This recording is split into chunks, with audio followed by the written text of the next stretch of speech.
안녕하십니까. 반갑습니다. 자, 지금 이루어지는 강의는 9개년 서답형 기출문제 특강입니다. 9개년 동안 2014년부터 시작을 해서 서답형 문제 형식으로 바뀌었고, 그래서 이 부분이 과거 여러 차례 시험 형태를 바꾸다가 서답형으로 굳어졌기 때문에 앞으로도 이 형태가 그대로 유지가 됩니다. 아직 바뀐다는 소식은 없기 때문에 이 형태가 그대로 유지가 되고, 그래서 우리가 서답형이라고 할 때 기입형과 서술형이 있는데 그 문제들에 대해서 우리가 잘 적응을 하는 형태로 그렇게 공부를 해가야 됩니다. 그래서 이 내용 자체에서 보면 크게 제시되어 있는 부분이 우리가 기출문제 부분에서 어떻게 공부를 해야 하는가, 기출문제가 어떤 부분에서 나왔고 어떻게 공부해야 하는가, 그리고 기출문제와 관련 지을 때 답안 쓰기에서 답안 채점, 첨삭은 어떻게 이루어지는가 하는 부분들이 앞부분에 24쪽까지 제시가 되었습니다. 그리고 25쪽, 26쪽부터 기출문제 유형이 있습니다. 유형에서 그래서 큰 부분에서 보면 문학 분야별 기출문제 유형이라고 해서 1에 1번 작품 관련 배경 지식, 문학, 국문학, 일반론에 해당되는 부분으로 이 부분에 해당되는 것이 시, 소설, 수필, 희곡, 이렇게 현대시, 현대소설, 고전시가 고전산문 이렇게 쭉 이어집니다. 그 부분이 33쪽까지이고 34쪽에 보면 사회문화 맥락이 또 중요하기 때문에 따로 하나를 떼어서 34쪽부터 시작해서 역시 마찬가지로 36쪽까지 제시가 되었고, 그 다음에 36쪽부터 작품 분석 및 감상 능력 관련 문제 부분이 제시가 되어 있습니다. 그래서 역시 현대시, 현대소설, 고전시가 고전산문, 49쪽에 보면 작자, 작품, 독자의 소통 구조와 관련되는 문제 부분이 있습니다. 이건 문제가 몇 문제 안 됩니다. 그 다음에 창작 관련 문제 50쪽에 이것도 몇 문제 안 되고, 그 다음 문학 교육 관련 문제, 이렇게 해서 전체 부분이 6가지 부분 갈래로 나누어서 세부 유형들이 제시가 되었다 하는 점을 참고를 하시기 바랍니다. 그래서 강의 진행할 때 이 부분이 차례 부분으로 보시면 되겠습니다. 26쪽까지 26에서 54쪽까지 우리가 실제 강의를 진행할 때는 여기에 있는 내용으로 유형을 묶어놨기 때문에 그래서 그 유형에 따라서 문제를 보고 파악을 하고 이러한 형태로 진행을 한다는 겁니다. 그래서 그 점을 참고를 하시면 좋겠습니다. 유형은 세부적으로 내용을 다룰 때 다시 한번 설명을 하고, 책 앞부분에 보면 제시되어 있는 부분에서 이미 제공된 정보이지만 우리가 기출문제 부분도 그 분석을 위해서 기출문제가 어떤 부분에서 출제가 되었나라는 것을 간단하게 제시를 해놨습니다. 그래서 4, 5쪽에 보면 배점 문항 분석이 있고, 6쪽에 보면 2022년과 2021년 바로 작년과 재작년 문제, 2022년과 2021년 문제 부분이 어떤 부분에서 나왔는가, 어떤 작품이 나왔는가, 문제 내용이 무엇인가를 간단하게 이렇게 문제 제시를 해놨습니다. 그래서 이런 부분들은 참고를 하시면 되겠습니다. 그 다음에 9쪽에 보면 문학 기출문제 학습 방법, 기출문제 학습 방법으로 제시가 되어 있죠. 그래서 기출문제 학습 방법에서 보면 첫 번째는 문제 파악에서 보면 어떤 요소가 어떤 문제로 출제되었는가, 문제 답안 쓰기, 그 다음에 출제 예상과 대응 방안. 그래서 첫 번째가 우리가 기출문제 부분을 공부를 할 때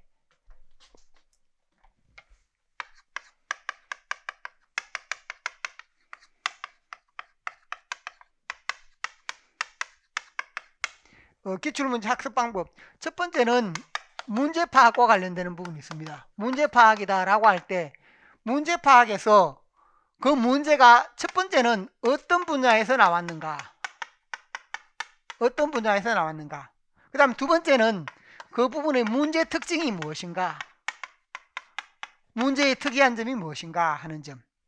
그 다음에 두 번째는 답안. 우리가 예상 답안에 대한 부분을 알아야 된다라고 할 때 예상 답안 관련 내용이 있습니다. 그래서 이 부분에서는 역시 마찬가지로 예상 답안은 부분에서 답안을 제시할 때 혹시 복수 답안이라든지 아니면 고려할 점, 답을 적을 때 특별히 그런 문제들이 있습니다. 그래서 예상 답안을 제시하면서도 예상 답안 관련 고려할 점이 있거나 그런 부분, 그래서 복수 답안이 있다 혹은 문제가 어색하다 라고 할 때 그런 부분이 없는 경우도 있지만 문제가 좀 어색하다든지 그런 부분들도 있다는 겁니다. 그 점을 생각을 하시고, 두 번째는 예상 답안 자체로 참고할 수 있고, 그 다음에 세 번째는 앞으로의 대응 방안. 출제 예상이 될 때 앞으로 대응 방안 부분인데, 그래서 여러분이 이 분야에 대한 지식 어떤 분야인가 라고 할 때 나 자신에게 해당 분야 지식이 갖춰져 있는가, 해당 분야 지식을 점검하는 부분. 두 번째, 출제 가능성 부분. 출제 가능성을 고려해 본다.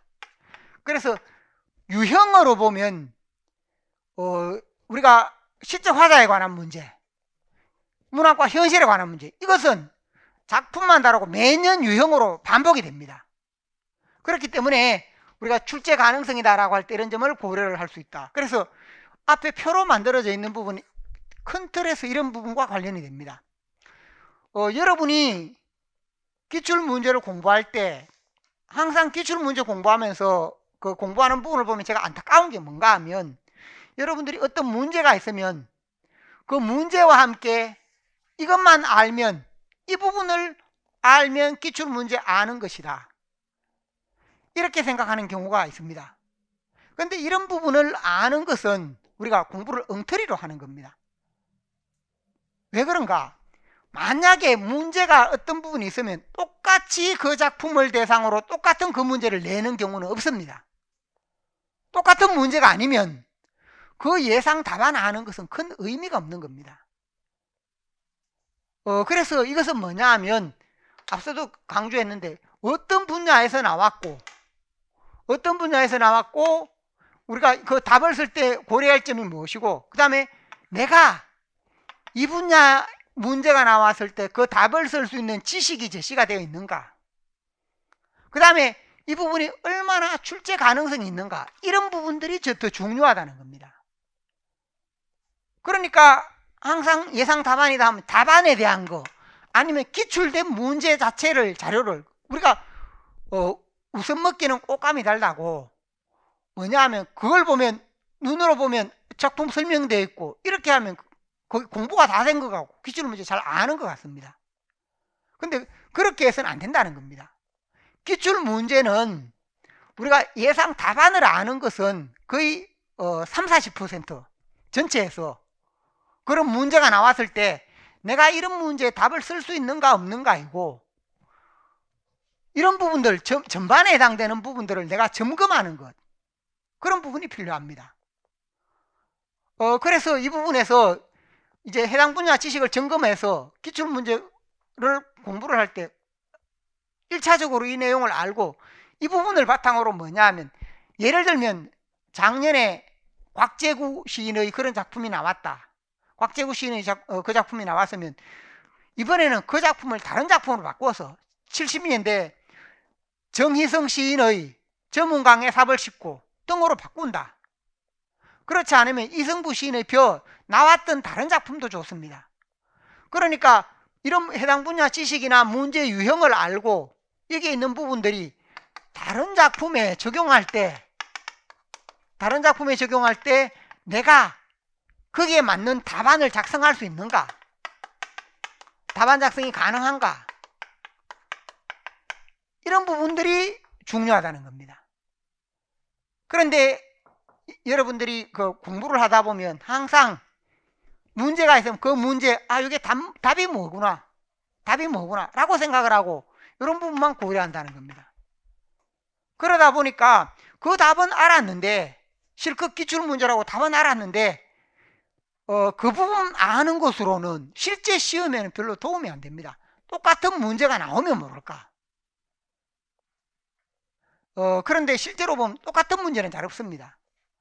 그렇기 때문에 우리가 뭐냐면 문제를 보면 문제 파악을 하면서 어떤 분야이다 라고 해서 어떤 분야이고 어떤 유형이니까 그래서 그 분야 지식이 내가 갖춰져 있는가, 해당 분야 지식이 잘 갖춰져 있는가, 그것을 알고 또 그게 어떻게 다르게 출제될 수 있는가. 유형은 늘 이렇게 반복이 됩니다. 그래서 제가 유형별로 이렇게 파악을 해서 제시를 하고 있습니다.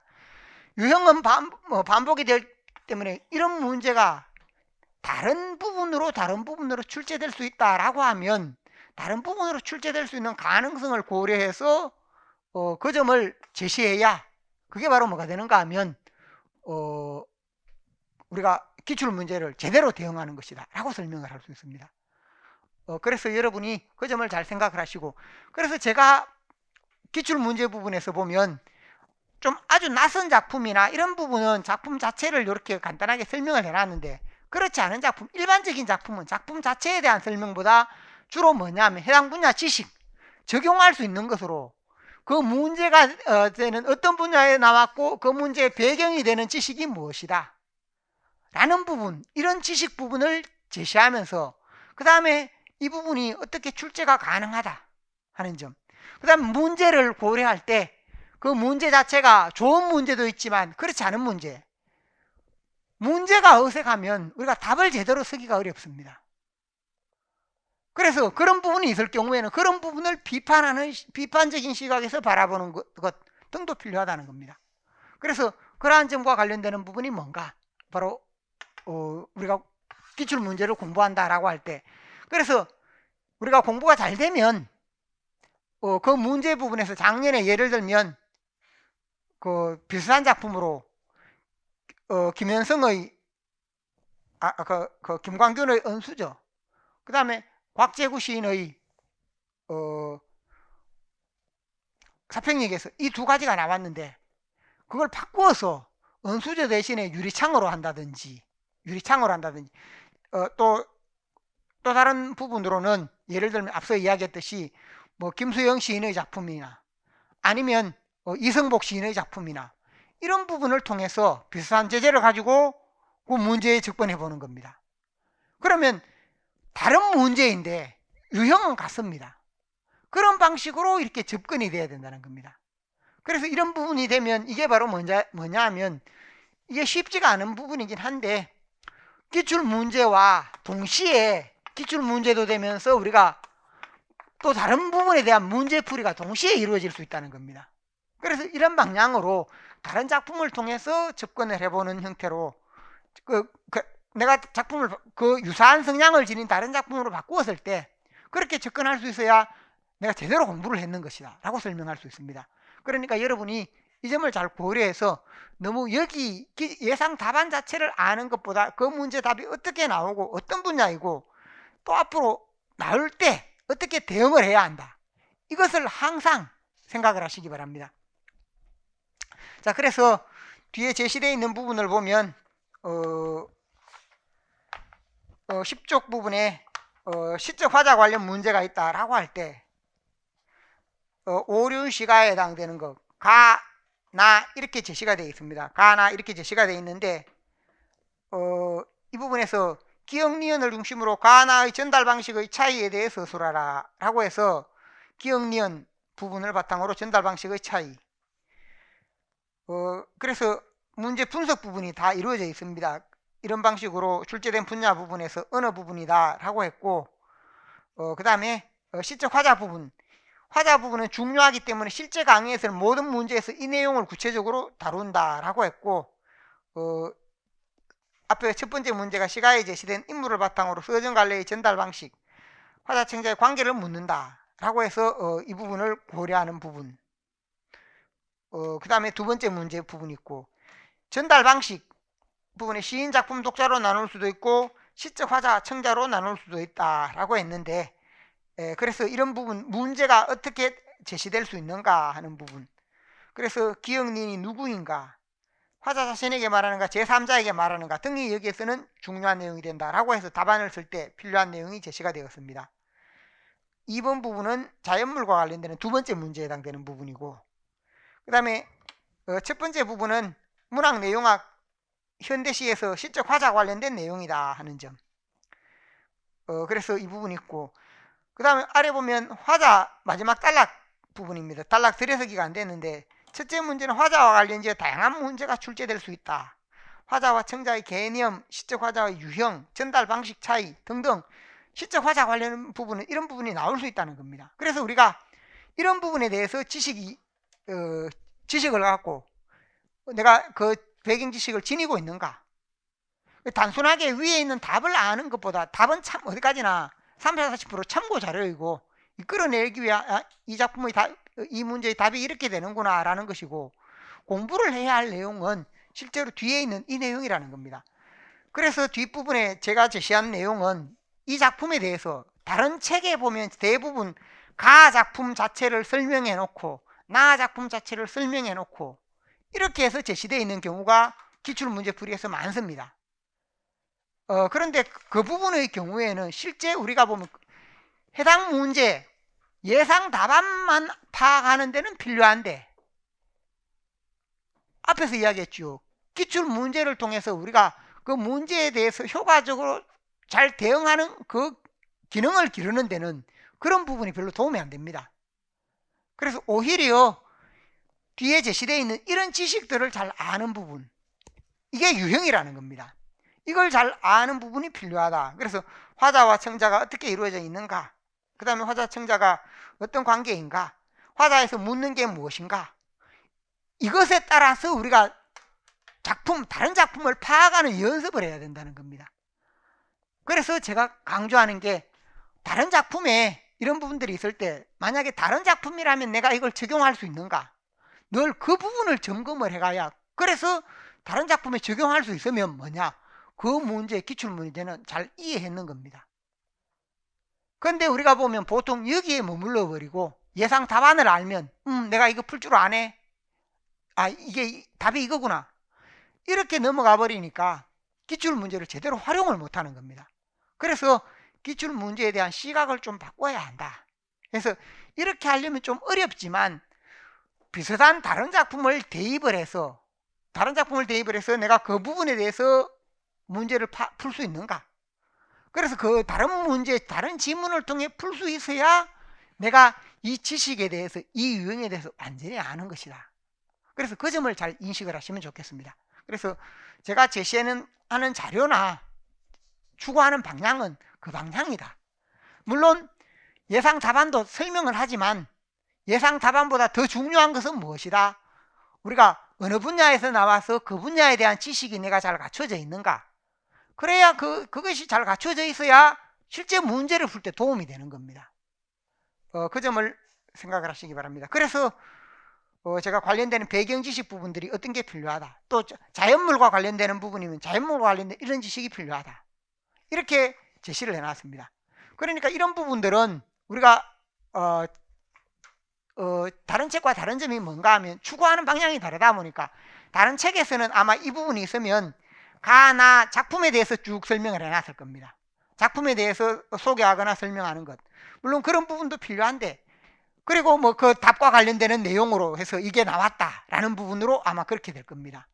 그런데 그렇게 했는 부분은 단순 배경 지식 차원에서는 도움이 되는데, 이 부분 자체가 우리가 문제를 풀어가는 그 기출 문제가 방향타입니다. 방향타라는 것은 방향을 제시하고 우리가 어떻게 공부를 해야 한다는 것을 제시해주는 핵심인데, 단순히 저렇게 하다 보면 어떻게 되는가, 죽은 지식이 된다는 겁니다. 죽은 지식을 공부하는 것이다. 기출 문제가 똑같이 나오진 않으니까. 그래서 그 점을 좀 잘 이해하시면 좋겠습니다.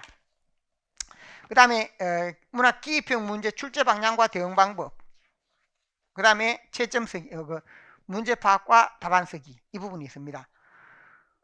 문제 파악, 답안 쓰기, 첨삭의 이해 부분이 제시가 되어 있는데, 이 부분의 경우에 제가 강의에서도 1, 2월 강의 문제 파악 및 답안 쓰기에서 많이 다루었습니다. 그래서 이 부분은 문제 파악 및 답안 쓰기에도 다루었고, 제가 또 특별 강의로 해서 기출문제 답안 제시한 부분에 대해서 작성하는 방법들을 올려놓은 부분도 있습니다. 그러니까 그런 부분들을 참고하시기 바랍니다. 여기서 이 내용을 따로 설명하지는 않겠습니다. 서술형 마찬가지입니다. 서술형도 역시 시험 유형이 있고, 그 다음에 그 뒷부분에 답안 쓰기 부분에서 문제 파악과 답안 쓰기 첨삭된 부분이 있습니다. 그래서 그 부분도 참고를 하시면 좋겠습니다. 그 다음 본격적으로 넘어가면 26쪽 국외년 서답형 기출문제풀이라고 해서 여기서 보면 이 책의 구조 자체가 앞서 설명했죠. 큰 틀에서 6가지 분야가 있다라고 할 때 1번부터 1, 2, 3, 4, 5, 6, 1회 1, 1회 2 이렇게 해서 이 부분이 있으면 이 1번에 해당되는 부분으로 순서대로 현대시, 현대소설, 고전산문, 고전시가 각각 이렇게 1번 유형, 여기 예를 들면 1회 1, 1회 2 이렇게 되어 있는데 1번 유형에 대해서 각 부분이 제시가 되어 있습니다. 그러면 이 부분이 현대시 분야에서는 1번 유형이 언제 나왔다, 소설에서는 언제, 고전산문, 고전시가 각각 이렇게 되어 있다는 겁니다. 또 큰 2번 유형에서는 또 어떻게 나왔다, 똑같습니다. 이렇게 제시되는 부분은 그런 방식으로 제시가 되어서 이게 차례가 된다라고 했습니다. 차례가 되는 부분인데, 그래서 이게 앞서 말씀드렸듯이 진하게 표시된, 음영으로 책에 진하게 표시된 것은 뭔가, 음영으로 진하게 표시된 것은 서답형 문제이고 여기에 실려 있는 겁니다. 그 다음에 음영으로 따로 표시되지 않고 음영이 없는 부분은 과거에 2013년까지 나왔던 문제이다. 그리고 서답형 이전에 선택형으로 나왔던 그런 문제라든지 과거 응답 제한 논술형이라고 해서 그러한 형태로 나왔던 문제들이라든지 그 부분이 되겠습니다. 그래서 우리가 다루는 내용은, 여기서 다루는 내용은 무엇을 중심으로 다루는가? 앞서 말씀드렸듯이 음영으로 표시된 그 부분들을 중심으로 다룹니다. 그래서 그냥 우리가 시간 순서대로, 배열은 이 내용 자체가 시간 순서대로 제시가 되어 있습니다. 그래서 여기서는 앞에 이 차례는 유형으로 제시가 되었고 차례는 유형이다. 그런데 실제 내용은 크게 나누어서 기입형과 서술형과 논술형으로 되어 있습니다. 기입형, 서술형, 논술형. 그래서 기입형이라고 했을 때 기입형을 따로 떼어서 2014년부터 시작해서 2014년에서 2022년까지, 서술형 역시 2014에서 2022년까지, 논술형은 2014에서 2017, 18은 없고 2019 이런 식으로 해서 대체로 제시가 되어 있습니다. 그래서 순서대로 그 뒷부분에 제시된 내용 순서대로 제시가 되어 있다는 겁니다. 그래서 자료를 보면 55쪽부터 문학 서답형 연도별 기출문제, 서답형은 서답형대로 모았습니다. 그래서 2014에서 2022년까지 이 부분이 다양하게 제시가 되어 있습니다. 그리고 그 뒷부분에 서술형 문제, 서술형은 119쪽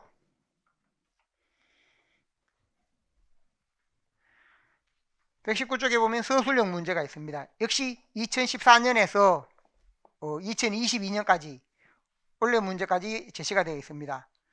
그 다음에 마지막으로 논술형은 250쪽에 있습니다. 250쪽에. 그래서 2014에서 2017년까지, 2018년은 없고 2019년 이렇게 해서 전체 문제가 제시가 되어 있다는 겁니다. 그래서 강의 진행할 때 실제 제시된 내용은 기입형 부분을 따로 떼어서 2014에서 2022년까지, 서술형 따로 떼어서 이렇게 책에서는 이렇게 되어 있는데 우리 강의 진행을 할 때는 이런 유형에서 현대시에서 1번 어떤 유형이 있다라고 하면 이 유형에 따라서 이 부분을 찾아가서 연도별로 찾아가서 그렇게 문제를 풀이하는 형태로. 왜 이렇게 하는가? 유사성이 있는 문제들을 묶어서 제시하기 위해서입니다. 유사성이 있는 문제. 그래, 이런 문제가 유사성이 있다, 서로 관련성이 있다라고 하면 그래야 우리가 유형에 적용이 될 수 있습니다. 그래서 물론 1주는 배경 지식이 다르다 보니까 조금씩 다른데 1번 부분은 조금 다른데 2번부터 시작을 해서 이런 2번, 3번, 4번에 해당되는 내용은 이 부분의 유형으로 접근하는 게 좋습니다. 이것은 작품마다 현대시 배경이 좀 다르고 현대소설 배경이 좀 다른 면이 있습니다. 물론 유사한 면도 있습니다. 그 다음 고전 부분의 경우 그 배경도 좀 다른 면이 있다. 그래서 현대시, 현대소설은 문학사와 함께 유파가 중요하다는 겁니다. 고전시가 고전산문은 뭐가 중요합니까? 이 유파의 자리에 뭐가 온다고 했습니까? 하위갈래. 하위갈래. 예를 들면 경기체가 하면 경기체가라는 하위갈래 특징, 고려소교 하면 고려소교라는 하위갈래 특징, 또는 가전체라고 하면 가전체라는 하위갈래 특징, 이런 게 중요하다는 겁니다. 현대문학에서는 뭐 유파, 우리가 오늘 보듯이 낭만주의 시이다, 또는 우리가 상징주의 시이다, 혹은 저항시이다 라고 할 때 그러한 특징에 해당되는 부분을 의미합니다. 자, 그래서 이러한 부분들이 유파 하위갈래 부분이 이 부분은 좀 다른데, 그래서 1차적으로 첫 번째는 뭐냐? 1번은 오늘 다루는 핵심은 배경, 그 문학작품이나 우리가 현대시, 현대소설, 고전시가, 고전산문 등을 다룰 때 그 배경이 되는 지식들, 문학사 등에 해당되는 부분을 첫 번째 다룬다는 겁니다. 두 번째 유형 부분이 뭐가 되는가 하면 1의 2로 제시되었는데, 그게 문학작품에 나타나 있는 사회문화 맥락. 사회문화 맥락은 작년에도 나왔지요. 예를 들면 작년 문제에서 곽재구 작품으로 보면 사평역에서 그 다음에 이청준의 잔인한 도시, 모두 이와 관련이 있는 그런 문제입니다. 그래서 분야도 다르고 문제도 다른데 궁극적으로는 사회문화 맥락입니다. 그 다음에 구성요소, 시의 구성요소, 소설의 구성요소를 중심으로 하는 것, 이 부분이 있고, 그 다음에 소통과 관련되는 부분, 그 다음에 창작과 관련되는 부분, 그리고 문학교육과 관련되는 부분, 이렇게 해서 교재 구성이 그런 부분으로 구성이 되어 있으니까 이 부분이 하나의 차례라고 생각을 하시고, 우리 강의 진행도 이 순서에 따라서 같은 유형들끼리 묶어서 이 부분을 찾아서 하는 형태로 그렇게 다루도록 합니다. 여기 있는 내용을 찾아서 해당 부분에 해당되는 내용을 찾습니다.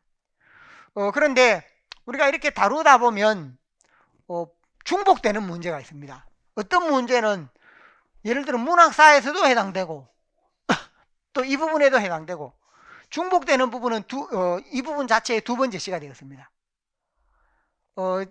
작품으로는 여기 한 번만 제시가 되어 있는데, 이 부분에 한 번만 제시가 되어 있는데 문제 분야가 다르면 여기에도 제시되고 여기에도 제시가 되었다. 그래서 이런 경우는 여기에서 다루었으면 뒤에서는 바로 다루지 않는 형태로 그렇게 합니다. 그래서 다룬 부분은 항상 여러분이 표시를 해놓으면 다룬 내용과 다루지 않은 내용이 구분이 될 수 있다는 겁니다. 자, 그래서 이러한 방식으로 진행을 하려고 하니까 그 점을 참고하시기 바랍니다. 자, 26쪽 부분에 보면 26쪽에 보면 기본적으로 현대시 관련 내용이 있는데, 현대시 문학사 관련 문제, 현대시 문학사 관련 2013년 부분에 있었고, 문학사 부분이나 현대시 경향, 유파 부분과도 묶어서도 볼 수 있습니다. 그런데 직접적인 문학사 부분은 아니기 때문에 참고로 하시면 되겠고, 그래서 문학사 관련 문제다라고 할 때 좀 대표적인 게 뭐가 있었는가? 우리가 오늘 잠깐 수업 시간에 제가 최남선의 시를 설명했죠. 꽃두고와 꽃밭의 독백, 이런 부분이 있었는데, 가가 신체시라고 했습니다. 신체시를 본격적인 현대시로 보기 어려운 판단 근거를 작품 관련 부분을 언급하여 세 가지 서술하라. 그러니까 신체 시와 일반적인 자유시의 차이를 묻는 문제. 오늘 제가 앞서 문학사 흐름으로 설명을 했습니다. 그래서 이런 문제 유형은 문학사 문제이다. 그런 부분이라고 할 수 있고, 그 다음에 기본 관례와 관련되는 것, 이 부분 기본 관례에 해당되는 것도 최근 나온 부분으로 보면 앞에서 설명했는데 이 부분의 경우 2010년 34번 부분이 있어서 오래되었습니다. 그래서 이 부분은 시에서는 크게 관련이 없다. 그럼 현대시의 경향, 시 경향과 관련되는 부분으로 2021년에 보면 264 윤동주 하면 저항시로 묶어서 이해할 수 있는 부분인데 두 시 모두 저항시의 특징을 보여주고 있습니다. 그런데 이 문제의 경우에는 보기 부분에서 제시된 내용들이 조금 문제가 있어서 나중에 이것은 설명을 하겠지만 이 부분은 별로 좀 좋은 문제 형태가 아니었습니다. 그래서 문제가 좀 엄밀해야 하는데 그렇지 않은 면이 있었다 하는 것을 제가 과거에도 한번 설명을 했습니다. 그 다음에 2015년 B3번 모촌 오장환의 경우에 시와 천변풍경 소설입니다. 그래서 이 내용은 이런 부분은 2015년 B3번에서 다루면 이 내용이 뒤에 가면 예를 들면 소설 부분에서 29쪽에 보면 역시 마찬가지로 2019년 B3번이라고 해서 두 번째 칸에 있습니다. 그러니까 시, 소설이 함께 나오기 때문에 이것은 중복해서 이렇게 제시하고 있다라는 의미로 생각을 하시면 되겠습니다. 그래서 이러한 방식으로 하나하나에 대해서 세부 내용을 보도록 하겠습니다. 그래서 첫 번째 부분에 보면 현대시와 현대소설 부분에서 현대시에서 문학사 관련 문제는 없었습니다.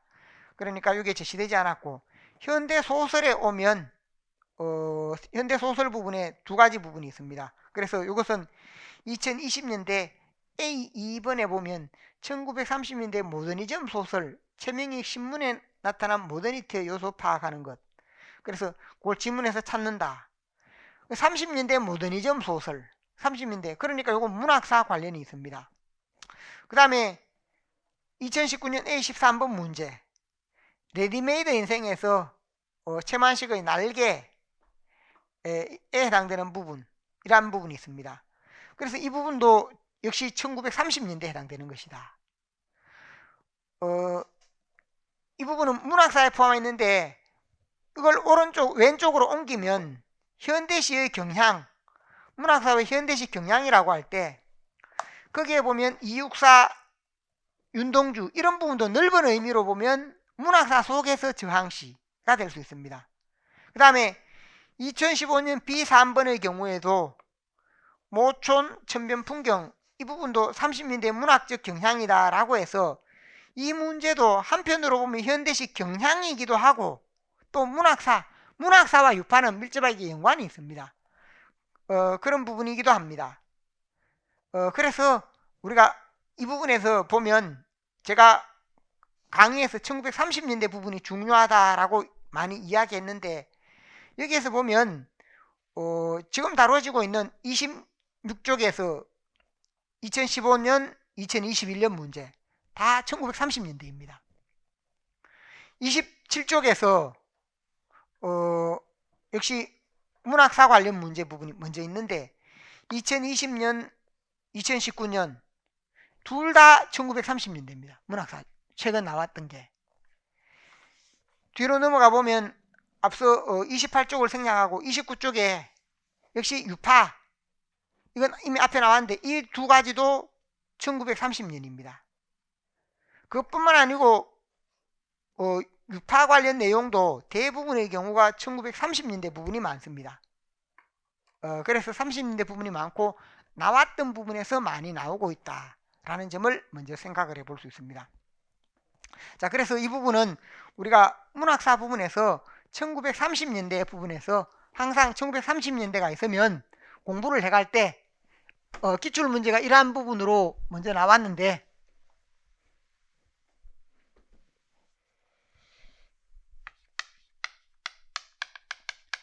1930년대라고 할 때 30년대라는 시대 부분의 특징, 항상 시대의 특징이라든지 그 다음에 시사 혹은 소설사, 이게 문학사입니다. 시사 소설사의 특징이 있고 시에서의 유파, 또 소설이라면 소설에서 유파가 있습니다. 시에서나 소설에서 유파에 해당되는 내용, 이런 부분들, 시사와 소설사와 유파, 그리고 개별 작품에 해당되는 부분, 물론 시인이 있습니다. 시인이나 소설가가 있고 개별 작품이 있는데 앞서 제가 이야기했죠. 그래서 항상 이런 부분들에서 문학사와 관련되는 문제들은 시대 부분, 구체적인 작품에서 출발을 하지만 문제는 여기에서 나오지만 항상 이 부분이 유파와 연관이 있다. 혹은 문학사, 시, 소설사와 연관이 있다. 혹은 그 시대와 연관이 있다라고 해서 이러한 특징 부분으로 문제가 제시된다라고 설명을 했습니다. 그러니까 공부를 할 때는 역으로 우리가 문제를 파악할 때는 이렇게 되는데, 공부할 때는 항상 시대, 시사, 소설사, 유파 특징, 그리고 개별 시인, 이런 방식으로 내려와야, 위에서 이런 방식으로 내려와야 우리가 그 문제에 잘 대응을 할 수 있다고 했습니다. 자, 그래서 그 점을 생각을 하시고, 자, 이 부분에서 그러면 우리가 1930년대 부분에서 보면 문제 부분이 있는데 30년대와 관련되는 부분에서 2015년 B3번 문제가 있습니다. 이걸 제일 먼저 보겠습니다. 이 부분은 모총과 천변 풍경이라고 해서 131쪽, 책에서는 131쪽에 있습니다.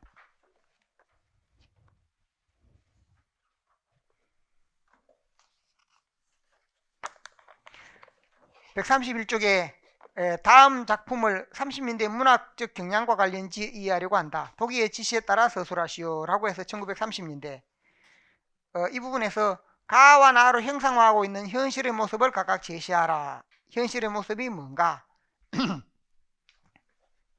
두 번째, 가나 현실 제시 방식의 공통점을 밝히고, 현실 제시 방식의 공통점, 이러한 현실 제시 방식이 1930년대 문학의 경향과 어떻게 관련되는지 설명하라 하는 점. 여기서 가나가 형상화하고 있는 현실의 모습을 찾아내는 것. 그래서 가의 경우에는 추리한 지붕 썩어가는 춘에 위에 박 한 통이 쇠었다. 썩어가는 지붕 춘에 위에 박, 밤설이 차게 내려앉은 밤, 싱싱하던 능굴이 사그라붙던 밤, 이제 그 박 능굴이 사그라들고 지붕 및 양주는 밤새 싸웠다. 밤새워 싸웠다. 지붕 및 양주하는 것은 부부를 말합니다. 지붕 밑에 두 사람, 가난한 집에 두 사람이 밤새 싸웠다. 싸우더니 박이 단단히 굳고 나뭇잎새 우수수 떨어지던 날 양주는 새 바가지 끼어들고 추레한 지붕 썩어가는 춘해가 덮인 움막을 작별하였다. 그러니까 이게 바로 뭐냐 하면, 여기에서 너무 가난해서 가난한 부부가 이렇게 많이 감추어져 있는데, 가난한 부부가 도저히 못 견뎌서 이제 뭐냐, 거지로 유인민으로 떠도는 겁니다. 박이라고 할 때 거지로 유인민으로 떠돌게 되었다.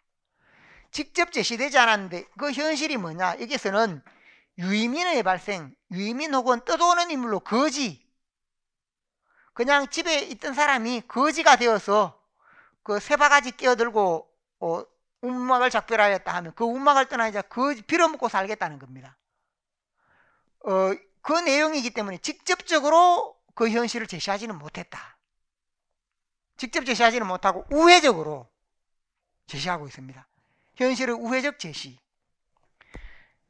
나에서도 마찬가지다.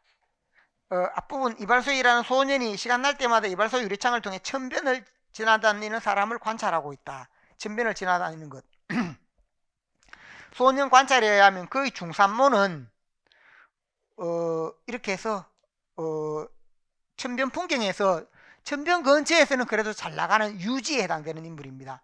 머리 둘레에 비하여 크도 작도 하는 것임에 틀림없었으나 바람 때문에 바람이 불었다. 그래서 그 편안할 수 있도록 깊이 서는 일이 없었다.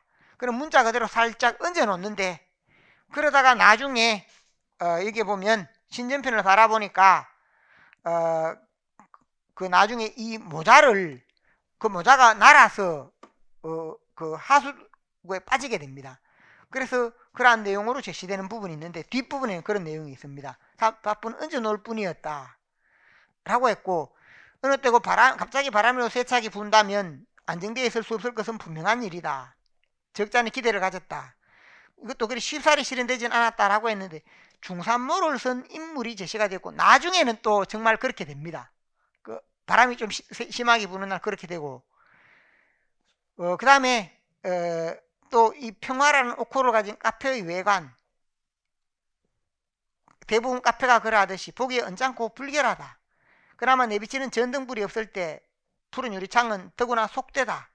창밖 좁은 터전에다 명색만으로 옹색하게 옮기다 심은 두어구로 침엽송.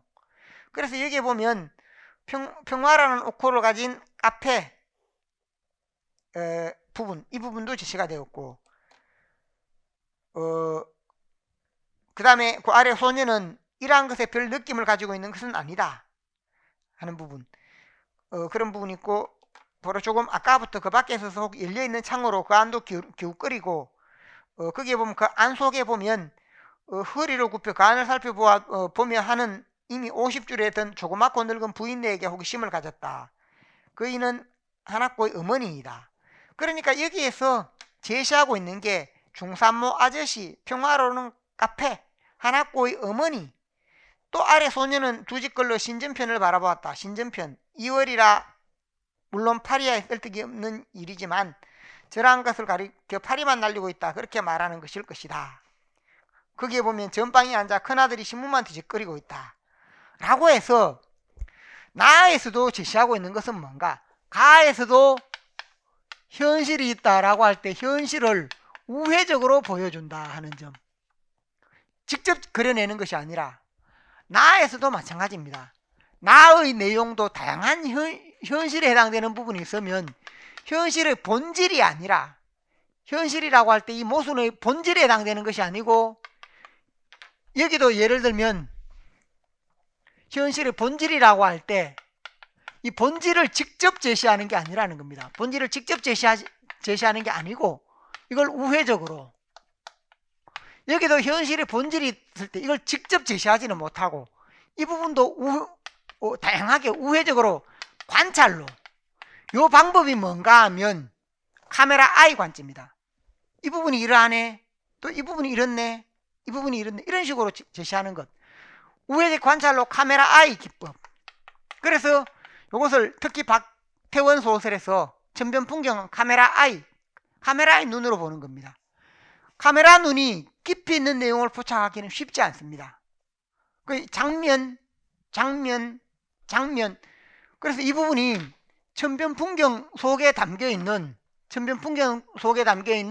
식민지 도시라는 그러한 부분의 본질적인 모순을 못 드러내고 있다. 이것도 우회적이라면 이것도 피상적인 관찰, 우회적이다 하면 여기서는 또 우회적이면서 피상적인 그런 관찰 부분으로 보여주고 있다.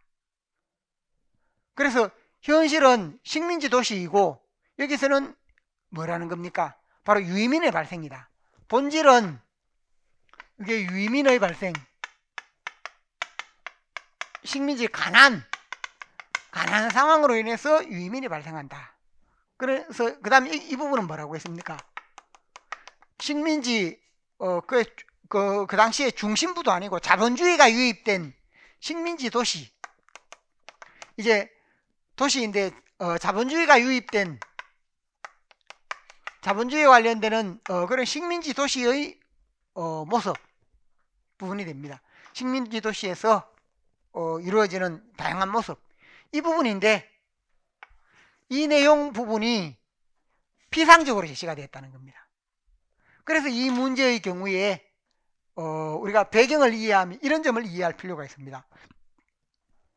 그래서 이 지문을 통해서 문제 부분에서 보면 첫 번째, 현실의 모습은 뭔가? 가의 경우 가난한 농민들이 삶의 터전을 잃고 유민으로 떠돌게 된다. 거지가 되어 떠돈다는 겁니다. 방 하나 들고. 나는 일제강점기 도시 주변 부인 청계천변에 살아가던 중산층과 서민의 세태, 중산층이나 서민의 세태, 도시 중심부는 아니고 청계천 이쪽 그 당시에 조금은 중심에서 약간 벗어난 주변부였습니다. 거기에서 이루어지는 도시의 쇠퇴, 자본주의의 쇠퇴라고 할 수 있습니다. 식민지 도시 자본주의의 쇠퇴이다. 그러면 이런 부분들을 어떻게 드러내느냐라고 할 때 가화나 현실 제시 방식의 공통점은 뭔가? 둘 다 본질, 현실 문제를 깊이 드러내거나 본질적으로 드러내지 못한다. 있는 그대로 직접 드러내지 못한다. 왜 그런가? 1930년대 일제가 검열을 하기 때문이라는 겁니다. 일제가 검열을 해서 억압을 하거나 검열을 하기 때문에 그대로 드러내다가는 잘리거나 이렇게 되는 경우, 아니면 이렇게 비워져 있는 그런 예로 제시되는 경우가 많습니다. 생략하고 내용이 제시가 된다든지 이런 예들이 많다는 겁니다. 그렇기 때문에 이 부분이 30년대 문학의 어떤 경향과 연관이 있는가?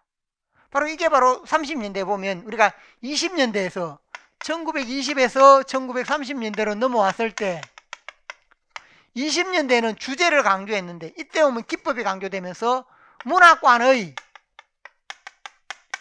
전환, 문학관의 방향 전환이라고 합니다. 그러니까 20년대까지만 하더라도 사실주의적으로 현실을 직접 드러내던 부분에서 30년대 전환이 이루어지는 원인은 뭔가? 일제의 강압통치입니다. 30년대 일제가 강압통치를 하니까 현실을 드러내던 부분에서 이 현실을 직접 드러내지 못하고, 그래서 뭘로 드러낸다는 겁니까? 시에서는 이때 순수시라든지 모더니즘시라든지 이런 방향으로 내용, 현실을 담을 수 없는 문학으로 바뀐다는 겁니다. 소설도 마찬가지입니다. 소설도 다양한 부분으로 방향전환이 이루어진다. 그게 바로 뭐냐? 30년대 방향전환이다 라고 할 수 있습니다. 그래서 이러한 현실 제시 방식이 30년대 문학의 경향과 어떻게 관련되는지 설명하라. 제시 방식의 공통점.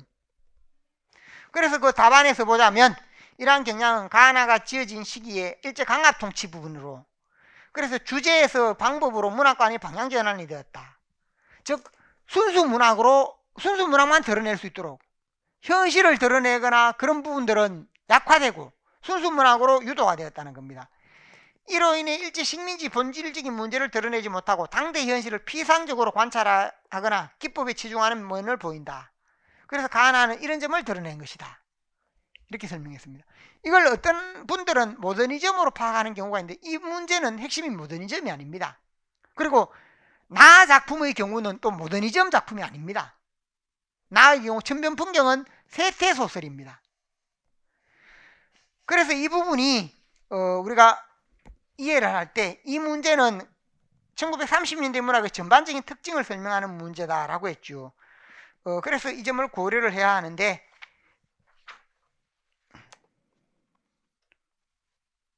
제가 30년 부분을 정리를 해놨는데 이 30년대 부분이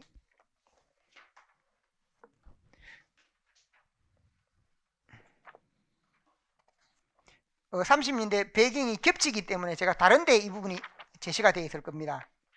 30년대 부분에서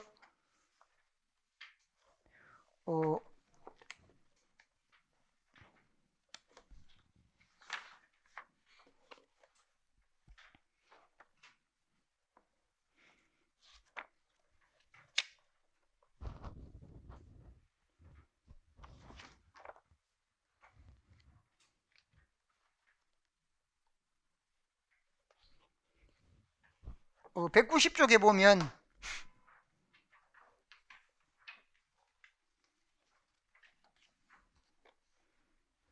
190쪽에 1930년대 소설 부분을 설명해 놓은 부분이 있습니다. 30년대 소설이라고 해서 소설의 특징, 카프 해체로 인한 소설관의 변화, 소설관이 변화했다라고 했는데 그 소설 부분에서는 이 부분으로 설명을 할 수 있습니다. 그래서 또 소설 유파 191쪽에도 문학관의 변화, 그 191쪽에 1번 30년대 소설 전반, 2번 30년대 소설 유파 부분에 다시 1번 문학관의 변화, 이렇게 해서 문학관의 변화가 뭐냐? 카프 해산 후에 주제의식의 약화, 순수문학 지향, 이것에 해당되는 내용이라는 겁니다. 그래서 이런 경향으로 인해서 소설도 다양하게 나타나는데, 소설도 풍자소설, 심리소설, 그 다음에 세태소설 다양하게 나타나고 농촌소설 등도 나타나는데 그 근본 이유가 뭔가? 근본 이유가 이런 문학관 방향 전환이다 라고 할 수 있다는 겁니다. 이 문제는 이걸 설명하기 위한 것이다 라는 의도를 담았습니다. 자, 그래서 이 부분과 함께 배경 지식이 중복 제시되기 때문에 여기에 있는 부분 190쪽에 있는 부분을 참고를 해서 보시면 되겠습니다. 자, 그래서 131쪽에 있는 문제 중에 이와 관련되는 부분에서 문학 감상하는 부분이 필요하고, 그 다음에 사회문화 맥락, 이 작품의 경우에도 우리가 현실이 뭐냐라고 할 때 사회문화 맥락도 알아야 된다는 겁니다. 여기에서 이 부분도 마찬가지입니다. 만약에 작년에 131쪽에 있는 이 문제가 있죠. 이 지문을 보고 우리가 가를 보고 1930년대 유의민의 발생을 못 읽어내지 못하면 작년 문제에서 곽재구 시인의 그 작품을 보고 80년대 독재현실, 암담한 정치현실, 이걸 모르는 것과 같습니다. 그러니까 이 부분은 실제 표면으로 가를 보면 잘 모릅니다. 표면으로 보면. 그래서 이게 뭘 드러내는가라는 것을 실제로 이 지문을 읽고 여기서 뭘 찾아내야 됩니까? 유의민의 현실, 양주가 두 사람이 싸우는 이유가 뭘까? 그리고 거기에서 보면 닭을 끼어들고 밤새도록 싸우다가 새 바가지 끼어들고 운막을 작별했다. 이 부분이 직접 제시가 안 됐다는 겁니다. 그런데도 우리가 뭘 알아야 됩니까? 바로 1930년대 그 문학사 도표에 보면 제일 위에 뭐가 있습니까? 1930년대 시대 부분에서 문학사 도표에 뭐가 있습니까? 바로 일제의 식민지 통치로 인해서, 착취 수탈로 인해서 많은 유의민이 발생했다. 그래서 민중들이 가난하고 유의민이 발생했는 것이 20년대 30년대 핵심 현실입니다. 그런 시대를 알게 되면 이 부분이 쉽다는 겁니다.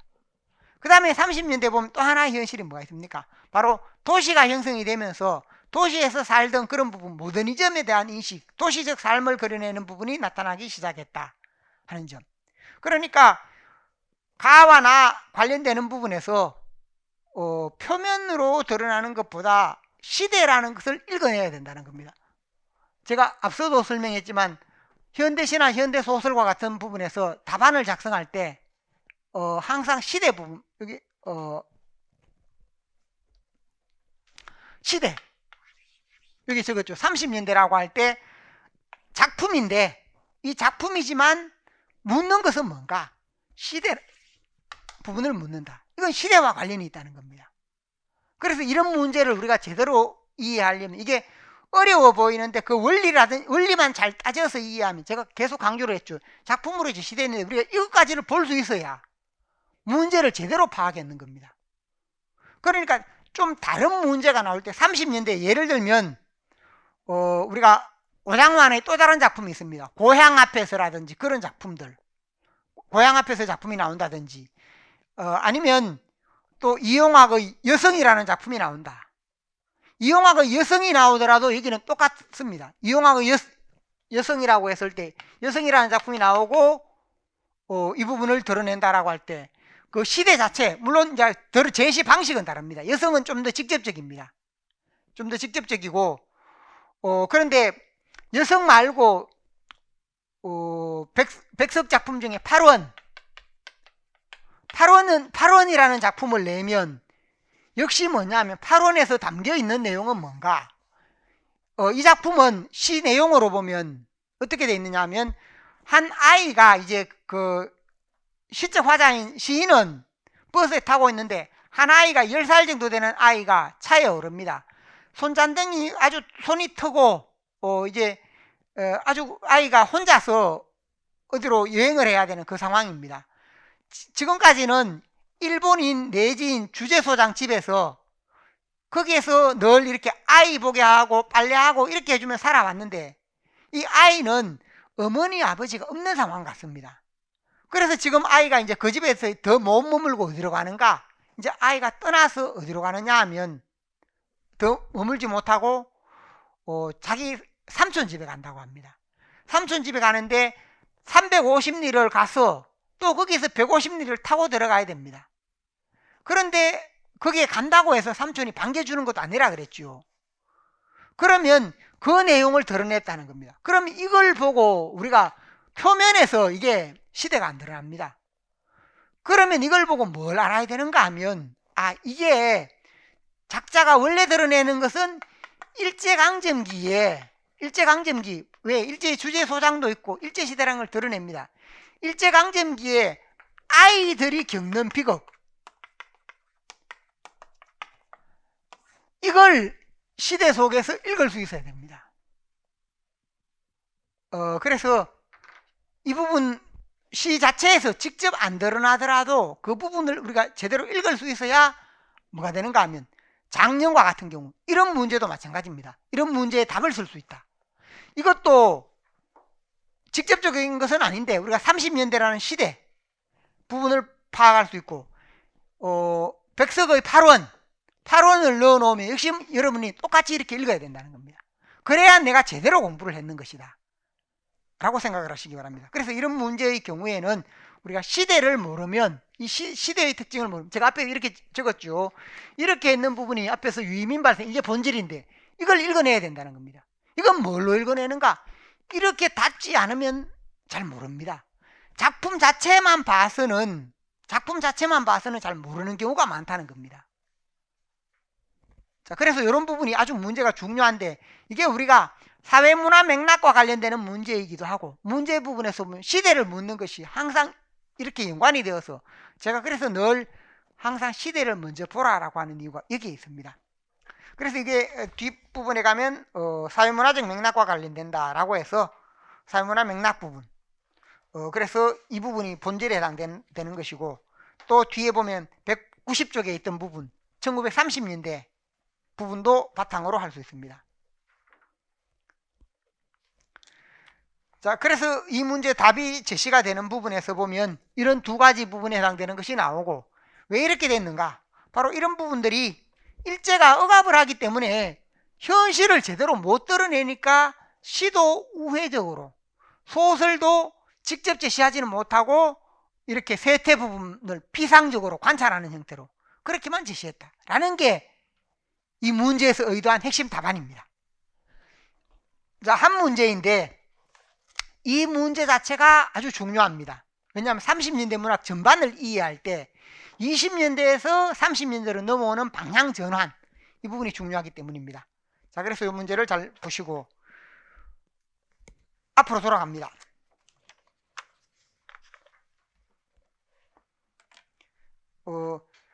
263 문제는 조금 뒤에 다루겠습니다. 그 다음에 있는 부분이 2019년 A13번인데 방금 관련이 되던 부분입니다. 188쪽.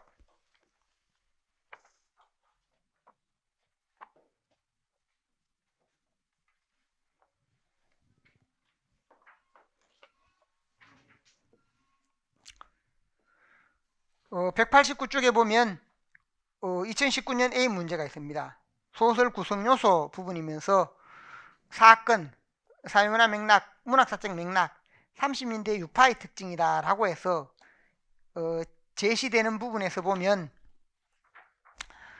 보기는 가나를 문학사 맥락에서 설명한다, 문학사라고 했고, 강교사가 작성한 수업 자료인데 보기를 참조하여 수업 내용을 작성 방법에 따라 서술하시오 라고 했습니다. 그래서 가에 있는 부분은 최만식의 레디메이드 인생이다 라고 했고, 그래서 P의 경우에 워낙 가난하니까 그래서 신문사 K사장에게 취직을 부탁하러 갔지만 거절당하고 집에 돌아와서는 다시 거리로 나서서 P가 이제 혼자 상상하는 겁니다. 그래서 삼원남짓 주머니에 3원밖에 없는데, 그래서 3원으로 6원, 12원 이렇게 해서 막 곱하다 보니까 153만원, 3원을 18번만 곱짚으면 153만원이 된다. 153만원 그놈이 있으면 이렇게 상상을 해보는 겁니다. 상상을 해보는 부분이 제시가 되고, 그러나 이게 쉽진 않다라는 부분. 그놈만 있으면 100만원을 들여서 50자짜리 16페이지 신문을 하나 했으면 우선 K사장 우는 꼴을 볼 수가 있을 것이다. 이렇게 해서 K사장에게 취직자를 못 얻으니까 이렇게 생각하는 것, 내면 부분을 드러내고 있습니다. 이 부분은 아쉬운 대로 15만원만 있어도 1만 5천원 아니 1,500원만 있어도 아니 150분만 있어도 15원만 있어도 이렇게 말을 하는 부분이 있죠. 현재 있는 게 뭡니까? 3원이라는 겁니다.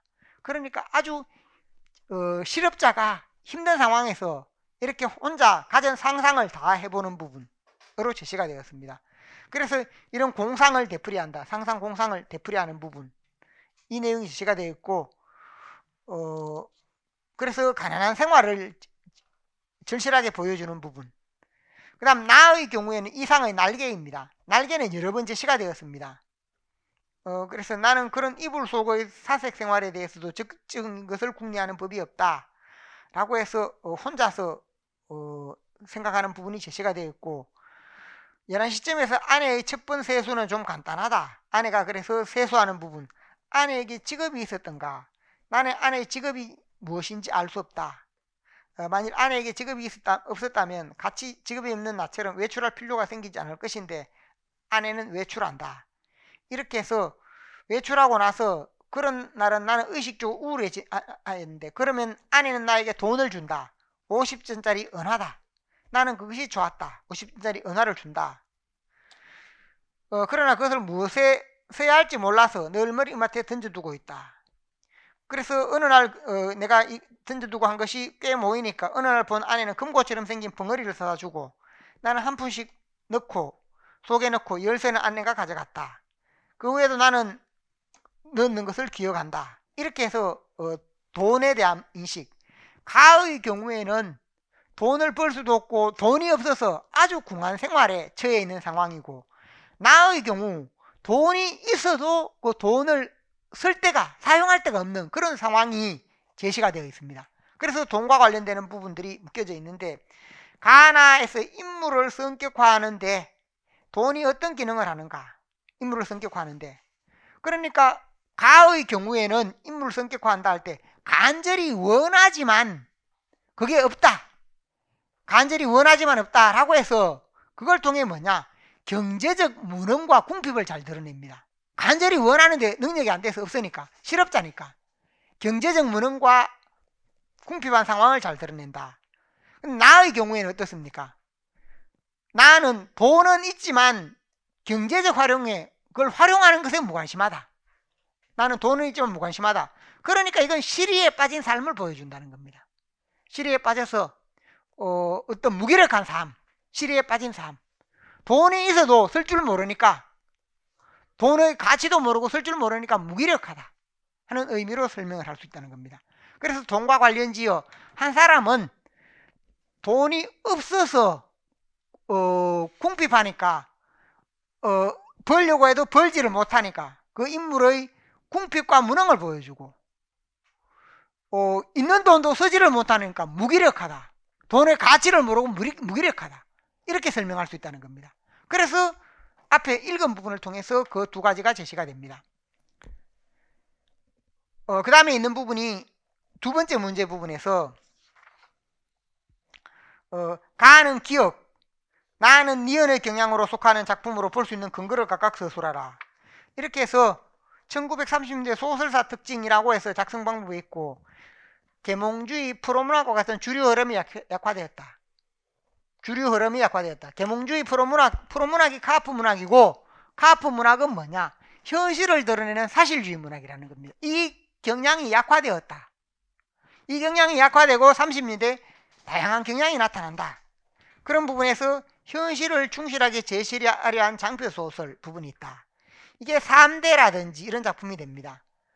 3대 부분이 되겠고, 가족사 소설, 역사소설과 같이 탐구 양식을 보여주는 것. 3대는 여기에도 적용이 되고, 또 역사소설이라고 할 때 가족사 소설이나 역사소설, 역사소설은 우리가 그 박종화라든지 이광수라든지 역사소설이 있습니다. 한국 농촌의 풍속들을 그린 농촌소설이 나타난다. 1930년대 농촌소설, 우리가 농촌소설이라고 할 때 이광수의 흑, 그 다음에 시문의 상록수, 그 다음에 김유정의 소설, 김정한의 소설, 이기영의 소설 등이 농촌소설이 됩니다. 식민지 현실을 냉소적 우회적으로 비판하는 소설, 이건 뭐라고 할 수 있습니까? 이건 소설 유형에서 뭡니까? 냉소적 우회적으로 비판한다. 어떤 소설입니까? 대답이 안 나오네요. 풍자소설이 되겠죠. 풍자소설. 그래서 최만식의 풍자소설처럼 풍자소설이 되고, 니은의 실험적인 기법으로 근대 문명에 대한 회의를 드러내는 소설, 이건 뭐가 됩니까? 모더니즘 소설입니다. 모더니즘 소설. 그러니까 기억, 앞에서 보듯이 기억의 경우는 뭔가 하면 가의 경우를 기억으로 설명할 수 있다. 가는 바로 1930년대 우리가 실업자가 많은 사회, 또 교육자가 교육을 받은 사람이 실업자가 되는 그 사회 현실을 풍자한다. 그러니까 그런 면에서 풍자소설이다 하는 점. 니은의 경우에는 실험적인 기법으로 근대 문명에 대한 회의를 드러냈다.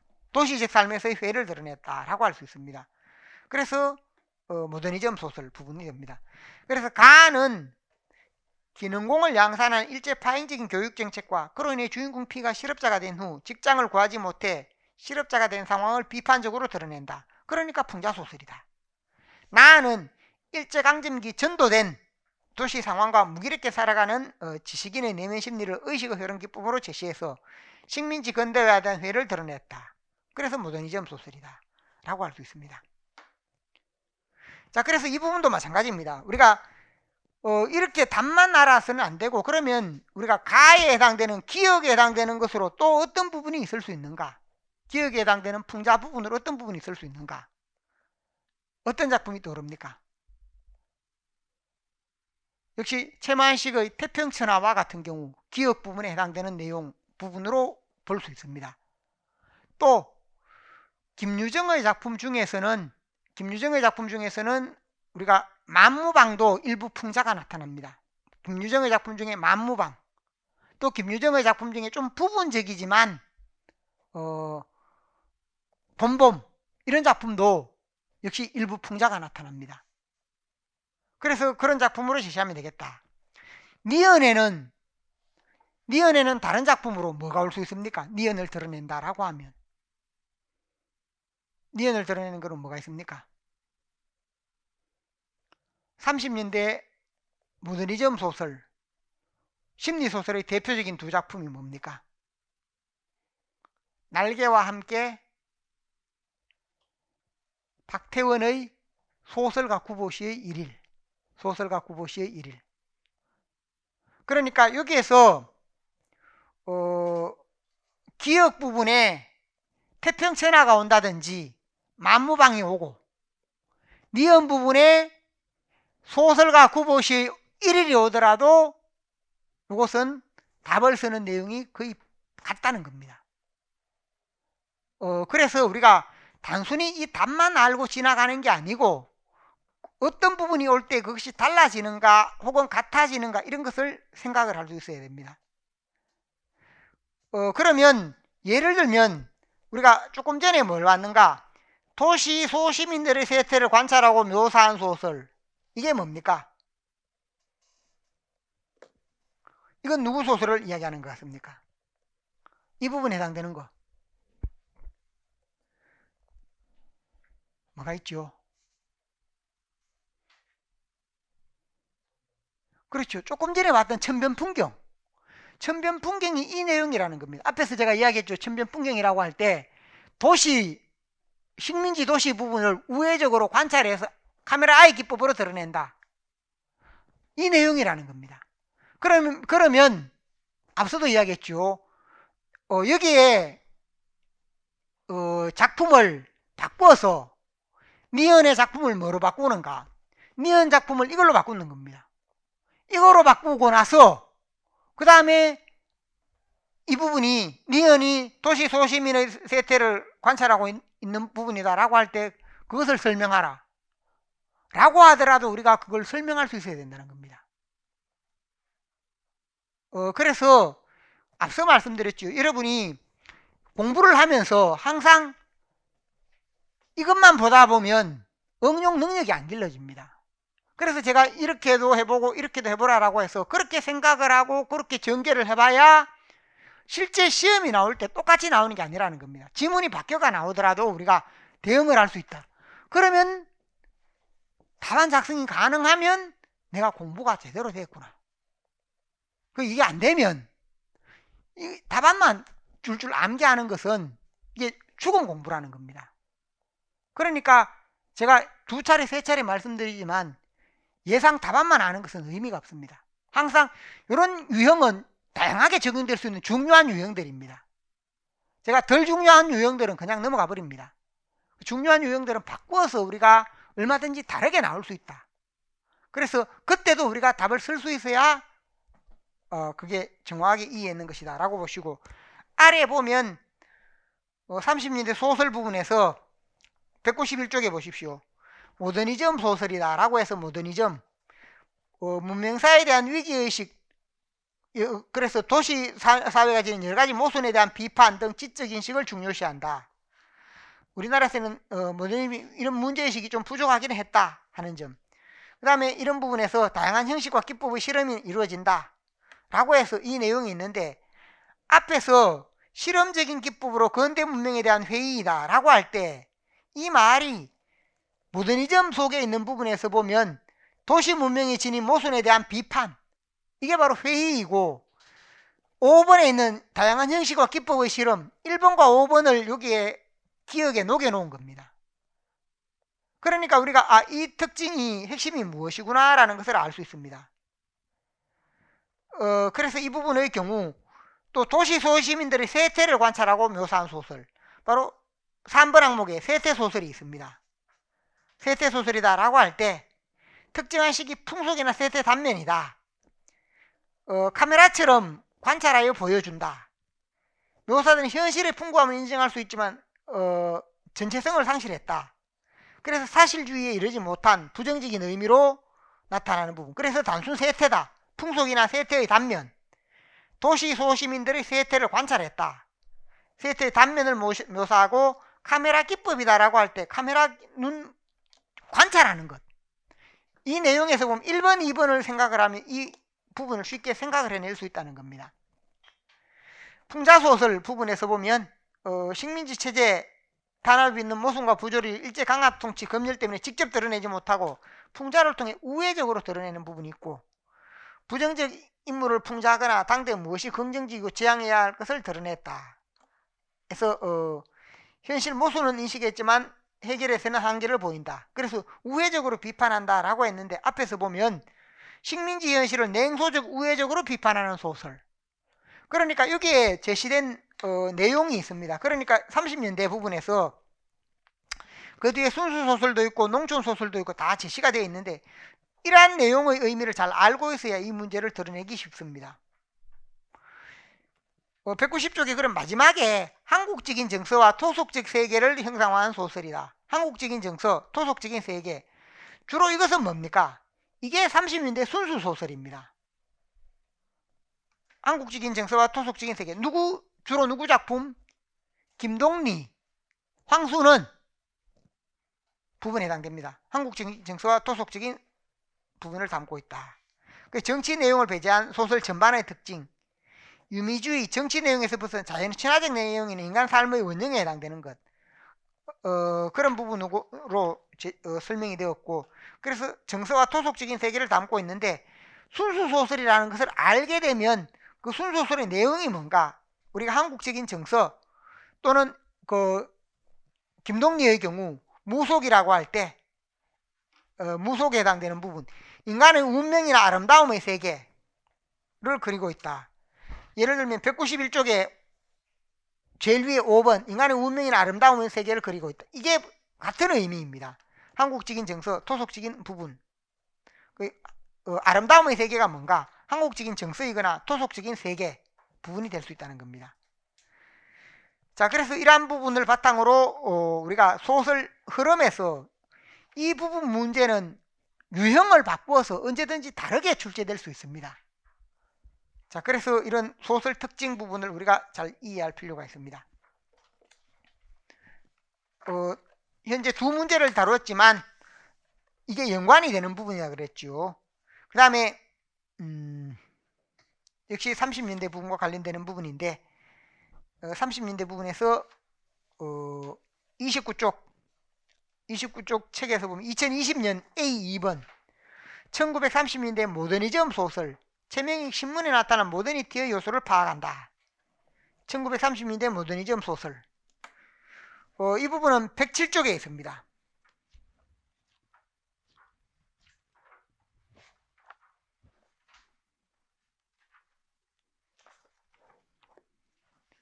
어, 107쪽에 보면 이게 제시가 되어 있는데 최명익의 신문이고 신문은 어떤 의미인가? 신문의 경우 우리가 마음의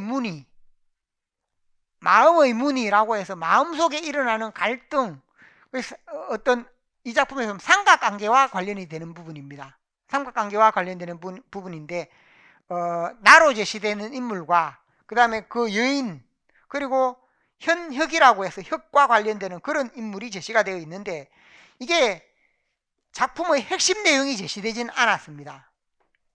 작품의 핵심 내용이 제시되진 않았고 이 작품은 원래 뭐냐 하면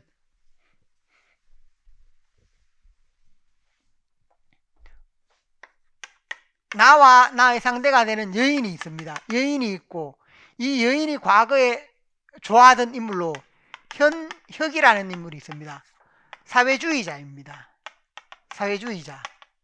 그래서 이 여인과 현혁은 옛날에 연인이었습니다. 연인이다가 현혁이 사회주의자로 감옥에 가 있는 상황이고 나는 상처했다. 아내를 잃었습니다. 상처를 한 상황에서 이 여인을 만나고 있는 겁니다. 그래서 이 인물이 감옥에 가 있는 상황이니까 이 여인이 나와 만나게 된 이유도 뭔가? 나는 아내와 상처를 냈고 그런데 상처를 냈지만 내가 그 아내를 마음속에 잊지 못하고 있는 겁니다. 이 여인을 만나면서도 내가 늘 아내 생각만 하고 있다. 아내 생각만 하고 있으니까 그래서 이 여인이 나중에 그것에 지쳐서 다시 떠나가 버립니다. 만주로 떠나가 버린다 하는 점. 만주로 떠나가 버리니까 만주로 떠나가서는 그동안 소식을 몰랐는데 나중에 우연히 나도 이 여인을 안 좋아한 것은 아닌데 우연히 들으니까 만주에 있다라는 소식을 알게 되고 그래서 나가 만주로 여행을 가는 겁니다. 여행을 가서 이 두 사람을 다시 또 만나게 됩니다. 그런데 이 현혁이라는 인물은 그 당시에 감옥에서 나왔지만 타락을 했고 이 여인에게도 아편 마약을 하게 합니다. 그래서 이 여인은 현혁을 벗어나서 현혁은 마약을 시키고 매음을 시키고 이렇게 하다 보니까 이 여인이 현혁을 벗어나서 내가 이제 다시 만주에 오니까 다시 나와 합치고 싶어 하는데 그래서 뭐냐 이 여인이 차라리 나에게 돈을 주고 현혁에게서 현혁에게 이 인물에게서 나를 사라. 나는 갱생하고 싶다라고 이렇게 한다는 겁니다. 갱생하고 싶다. 다시 이렇게 새로운 삶을 살고 싶다라고 이렇게 하는데 그러나 이 여인이 결국은 뭐냐 하면 이 갱생에 이르지 못하고 자살을 하고 맙니다. 그러니까 이 남성을 사랑하지만 이 남자의 마음속에는 이 여자밖에 없고 이 인물은 이 여인을 뭐냐면 이 인물이 무기력에 빠져 있으면서 이 여인이 벌어오는 돈으로 생활을 하고 매음을 시킨다든지 이런 식으로 삶이 이루어진다는 겁니다. 그래서 벗어날 수 없다라고 생각해서 결과적으로 이 여인은 자살을 하게 됩니다. 제가 설명했는 것은 뭐냐? 핵심 줄거리입니다. 근데 이 작품이 뛰어난 점은 뭐냐면 이 남성의 마음, 심리라고 할 때 심리 묘사가 아주 잘 되어 있습니다. 읽어보면 그 남성이 지니는 마음이나 아니면 이 여인이 지니는 마음이나 심리 묘사가 너무 잘 되어 있다는 겁니다. 그래서 이게 우리가 사실주의 작품도 좋지만 심리 자체가 묘사가 잘 되어 있어서 그래서 이 작품도 30년대 모더니즘 소설 중에 이것도 역시 대표적인 작품 중의 하나입니다. 그래서 신문이라고 했을 때 마음의 문이고 그런 의미를 지닌 작품이다. 그래서 이 부분에서 보면